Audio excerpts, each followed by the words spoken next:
Welcome to Literary Latte, the podcast with a Southern accent on writing. I'm Lynda Bouchard, and it's time for your jolt of literary inspiration. Have you ever done something so bad you'd do anything to keep it a secret? Well, I'm thrilled to have as my guest today New York Times bestselling novelist Joshilyn Jackson, whose newly released book titled Never Have I Ever raises this question in an unputdownable psychological thriller.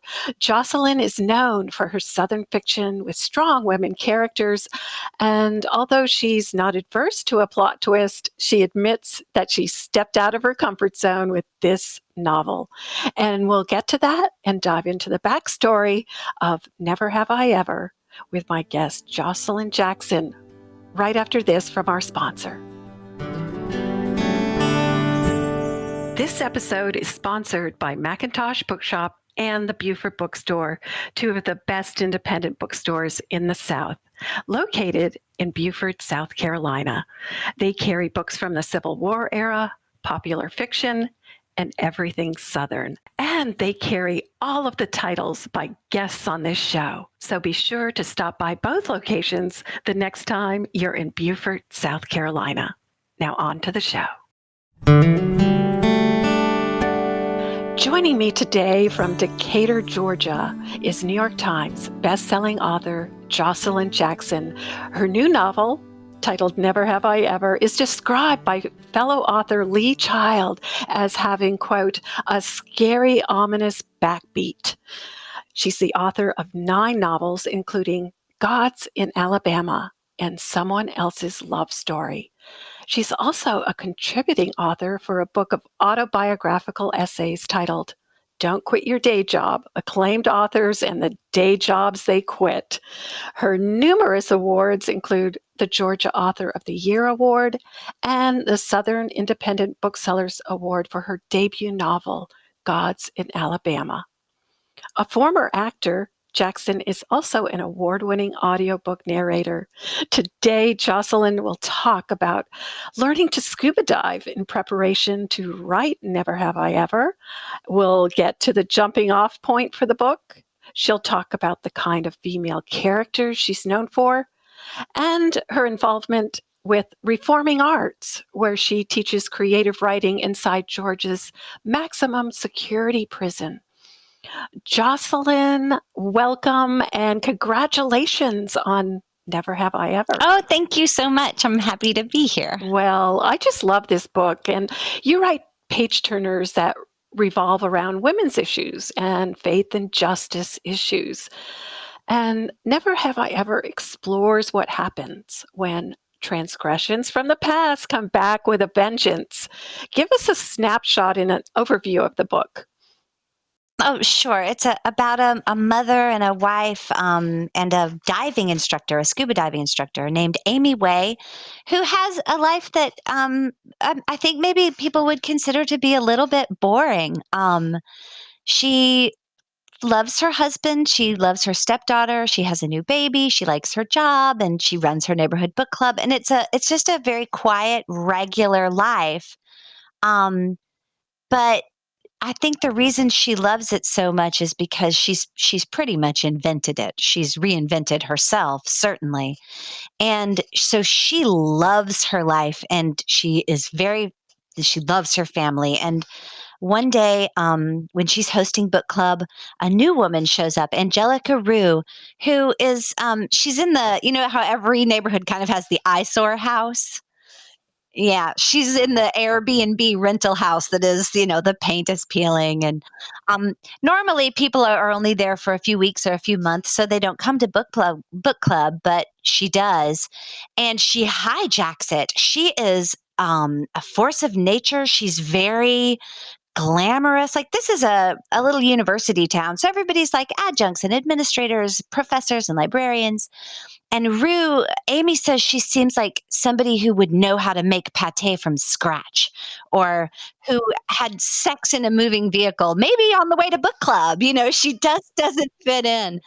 And she hijacks book club, gets everybody drinking way too much, and starts them playing a game, Never Have I Ever, which is a drinking game where you reveal secrets. And very quickly it becomes apparent to Amy that the game is aimed at her, that Rue already knows Amy's secrets and has come with a definite agenda. And the book takes off from there as Amy decides to fight back to preserve this little, sweet, quiet life she so adores. So, in what ways is this book different from your other novels? Well, I mean, it is different in that, in terms of genre, like it's absolutely structured like a thriller. But it's still my voice. It's my kind of fierce, layered, flawed female characters. It really has to do with story arc and narrative drive, which the story arc moves faster and the narrative drive kicks in immediately instead of like being a slow build in my women's fiction novels. But I've always liked plot twists. If you've read Gods in Alabama or someone else's love story, you know I love a good plot twist. Mm. But this was about leaning into that. And also, like, I love thrillers and suspense novels, but there's been sort of this rash of them recently where it's sort of all plot and the characters are just sort of there to serve these fun twists. And I wanted to do something a little bit more character driven. So it really is my book. It's just a little outside my comfort zone. And I kind of love it. Yes, and your female characters are fierce and they act instead of reacting to a situation. So, why is that important? And talk about where the inspiration for these women come from. Well, I was raised in the South with a host of strange, crazy female relatives. I have a lot of aunts. But I think it comes from just a tiredness of woman character as device, or woman character as reactor, or woman character as victim, where things happen and they sort of have to react to those things instead of like going out and causing stuff. And I think like the real women I have known in my life are not necessarily reactors, or they don't just sit in a pretty dress waiting for something to happen. Like the women I'm most interested in go out and make things happen. And that's the kind of woman I want to write about. Mm. Hmm. And so, scuba diving played a big part in the plot. And as you said, you took scuba diving lessons before writing the book. So, how did that help you in the writing, Jocelyn? And did it change the direction of the story? Yeah, it did actually. I'm a big researcher. Like I love hands-on research. I'm not a big musty tomes, like dig through old records kind of a girl. So I'm not. I would never want to write historical fiction. I'm so impressed that they can do that, but it's not my thing. I like the kind of research that's hands-on, where I go out and I find somebody who knows how to do it and shadow them and talk to them. And for this book, the reason she was a diving instructor was strictly a plot decision. I thought it would be fun to have underwater action scenes, and scuba diving's like scary, like you're under the water, you're 80 feet down, you're dependent on this breathing system. So I thought there was like a lot of built-in tension there. And so it was really just for plot that I decided she would be a scuba diving person. And then I watched movies and I did interviews, and I thought, I'm not getting this. So I said to my husband, I said, you already had your midlife crisis. You learned to play the bass, but I haven't had mine yet. And I've picked it. It's going to be scuba diving. Do you want to have my midlife crisis with me? And he said, yeah, I would really like, well, I mean, better than an oiled cabana boy, and better to choose something. So, you hit midlife and you get that thing like, oh, I actually am mortal. I've got to do something. And for me, it was scuba diving. And then diving was so different from what I thought it would be and so amazing. It became really thematically important in the book and changed the images, the whole image map for the book. And it changed Amy's character. Once I understood like what kind of person she would be, like what, as I got to know dive instructors, like it changed her character, it changed some of the plot, it certainly changed theme. Hmm. Right. And so, what was different for you? What did you expect scuba diving to be like? And what was that experience like? Because it was such a silent world. It's probably very zen. Yeah, I thought it would be scary because I'm a little claustrophobic. But really it is the most peaceful, calm, beautiful thing. It's like yoga cubed because you're so in your body. Like my brain goes a million miles a minute and I never can get out of my head. And scuba diving, you get all the way in your body because as you get better at buoyancy, you're using your buoyancy control device less and less and using your breath to move yourself and change levels in the water. And it's, you hear your breath as this loud sound in your ear. So you don't just feel it, like you sort of become your breath, and it moves you and it's all you hear. And then of course it's preternaturally gorgeous and there's all these weird animals. Mhm. So for me, it was just like, it was a revelation. It's the most peaceful, relaxing, uh, calming thing I've ever done. And it also is that metaphorical similarity between being calm under the surface but there's stuff bubbling above the surface. That's right. So, Yeah. talk a little bit about the difference in your characters between likability and niceness and how it relates to being female and to being fictional. That is like a pet peeve of mine. That female characters, they have to be likable. And I mean, I say that even though I really do like Amy. I think that she is likable. I think she is a good person. She's funny, she's smart, she's very loyal to her friends and family. I'd have coffee with her. I'd go to her book club. But I always sort of feel resentful a little bit that female characters have to be real sweet or nice, and we can be so judgmental of them. And I've kind of cut myself loose from that. Like I want them to be people that I'm interested in. And if I'm interested in them, if they're making interesting choices, I'll follow them through a book, whether I like them or not.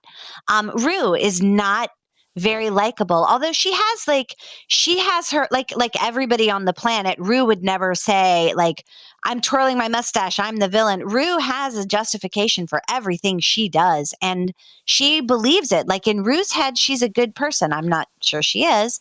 And Amy makes some really questionable moral choices. Like it's part of what I'm looking at in the book is that sort of like, how do you fight the thing that's really bad without becoming bad yourself? So she's not perfect. And I like that. I want my female characters to be more than I want them to be sweet. I want them to be interesting and strong and smart.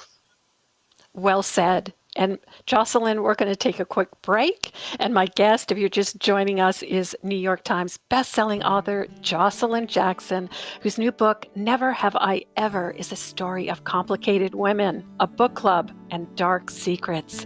After we take this break, we'll talk about the way life and writing has changed her since her first novel and about giving back to her community. I'm Lynda Bouchard, and this is Literary Latte.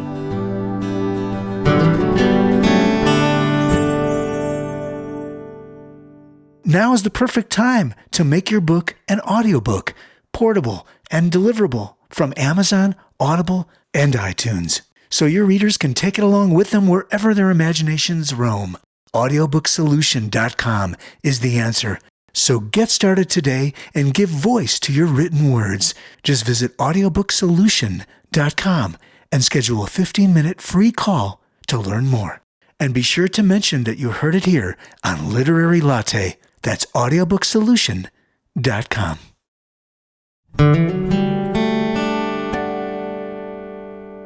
Let's get back to my interview with Joshilyn Jackson, whose new book, Never Have I Ever, marks a new direction for her as a writer and examines the question, what if someone knew your darkest secret? What would you do to protect it? Joshilyn, in what ways have you grown as a writer since you wrote your debut novel, Gods in Alabama?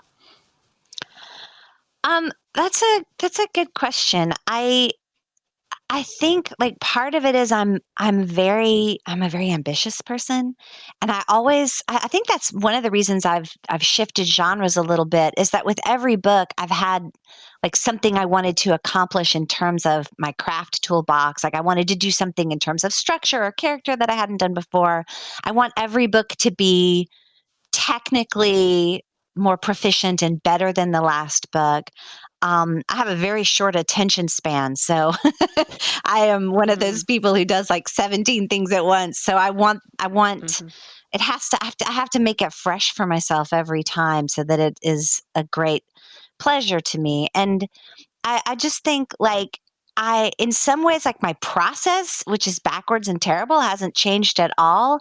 But I do think that like if a book is a conversation in terms of theme and the stuff I'm looking at, I can see that there's been movement in that conversation over the books.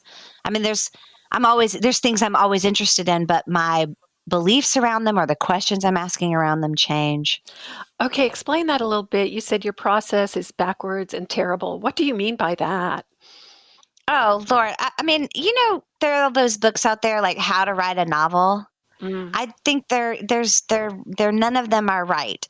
What they can do is they can tell you how that person knows how to write a novel, which is the more of them you read, the more useful they are because you can cherry pick little pieces out of different processes and find the way you write a novel. So reading one book on how to write a novel, unless you're super lucky and happen to pick one with a process that works for you, isn't any good. You need to read a bunch.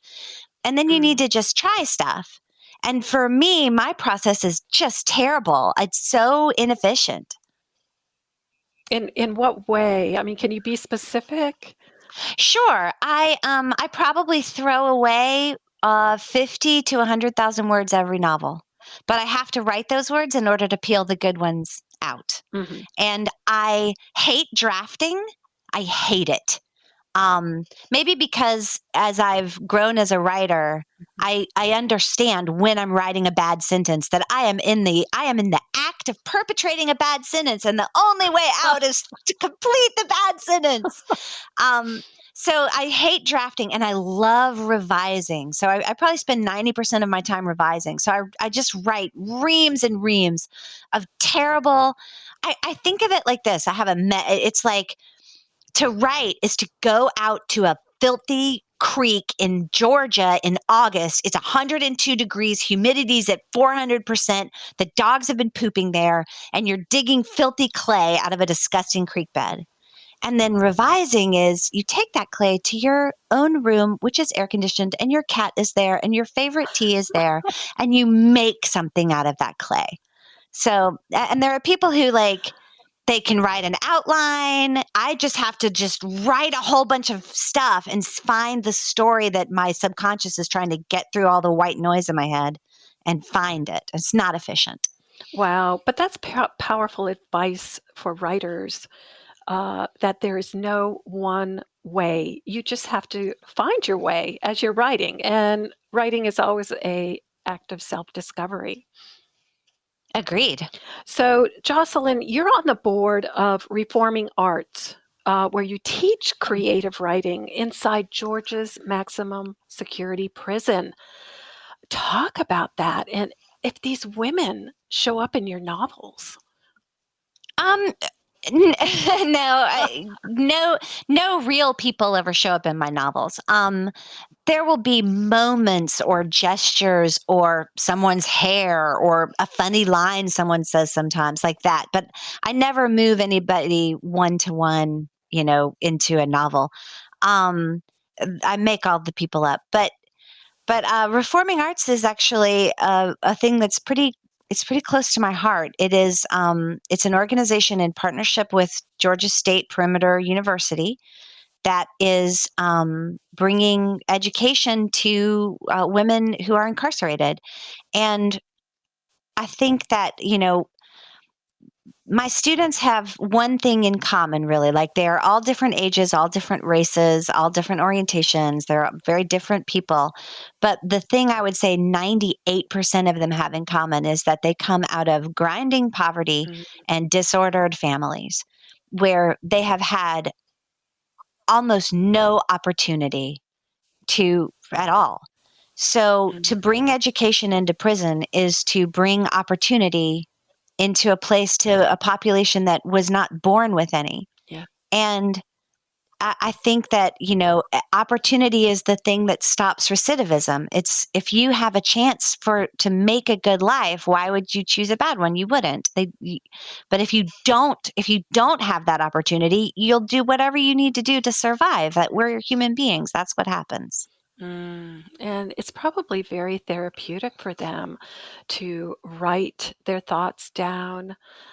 And have you found any promising writers in that group? Oh, sure. We have some amazing writers. Several of them have been published. One sold a memoir to a small press. It'll be out next year. Two of them, one came in first place and one was a runner-up in a national writing contest that the Writer magazine put on. One of them recently sold an essay to another national magazine, and they are.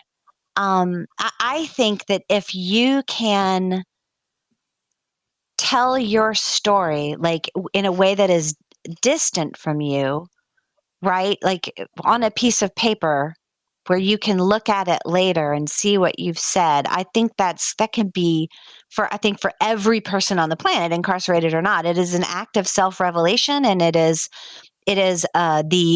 say writing is the Hmm. intentional practice of empathy. So I think everybody could benefit from doing a little writing or journaling in one way or another. And certainly that chance for artistic expression is a good thing too when you live incarcerated and don't have a lot of opportunity for that kind of thing. Right. I think that's just a beautiful thing that you are doing and you're seeing the results.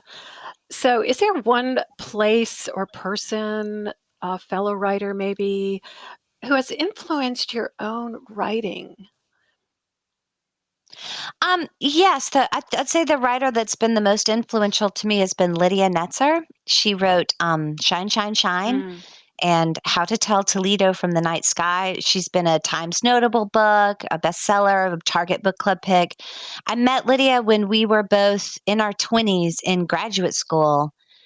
And the first workshop we were in where I read her story, I think I walked out of that class with her, and I lived on campus, and she got on the bus and I got on the bus, and I just went home to her house until she invited me in and made her dog fall in love with me because I loved her writing so much. And then, the next time when I turned a story in, she liked my writing back. And so it was a friendship really based on respect for what the other person was trying to do. I would never give a novel to my editor or my agent before Lydia has read it and given me feedback, and I read for her as well. She's been, because I was in my 20s. I've had other writing partners that have been extremely important to me. I have a writing group that is my spine pretty much, but it began with Lydia. hmm Right. And there's great value in writing groups because you get to hear immediate feedback. Writing. Yeah. And also too, like, my writing group formed before any of us were publishing, and it's Lydia is my writing partner, and then Karen Abbott, the New York Times bestselling author of Sin in the Second City, and um, a host of narrative nonfiction books, The Ghosts of Eden Park, and Sarah Gruen, who's probably most famous for Water for Elephants, and she also wrote At the Water's Edge. And none of us were publishing when we started working with each other. So we hit bars together and we made each other more ambitious and we celebrated with each other and, like, pushed each other to be better, stronger, smarter, faster. Yes, and I think that authors and writers should champion each other. There's enough room for everyone. And you're all very different, I'm sure, in your styles. So nobody is going to like one person, um, all the time. So that variety is great that you put that out there. So you have probably given lots of advice to writers in reforming arts and so forth. So, for our listeners, what advice would you give to writers just starting out? And what do you think is the one thing in closing today that writers need to be successful? Um, I think you have to be a person who loves to read. I think that a writer, I'm always surprised when writing students say, when I say, "Oh, did you read this? Did you read that?" Because I'm always reading. And they're like, "Oh, I don't have time to read. Any time I have, I spend writing because I want to be a great writer." And it's like, that's like the person on the plane who tells you everything you never wanted to know about the boll weevil and thinks they're a great conversationalist. They just talk, they don't listen. Reading is listening. And if you read enough, like stuff soaks into you. For example, I've never really had to word count my novels. I've read so many novels that I have this an interior understanding of arc. I just know I have a feel for how long a story or a book should be. And I feel that arc, and it comes just from all the books I've read. I can feel where I am in the arc at any time. And that's a skill I got by being an avid reader, not by writing. That is just powerful advice. Joshilyn Jackson has been my guest today, and her novel, Never Have I Ever, is published by William Morrow, an imprint of HarperCollins, and is available at your favorite bookseller. Joshilyn is currently on a national book tour, and there's a link to her website along with her tour schedule in the show notes. Joshilyn Jackson, thank you so much for being my guest today. Thank you so much for having me. This was fun. You're just a pleasure to talk to.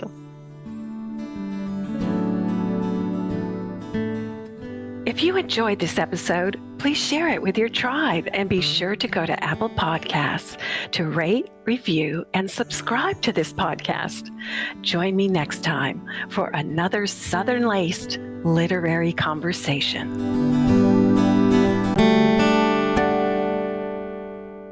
You've been listening to Literary Latte with Lynda Bouchard.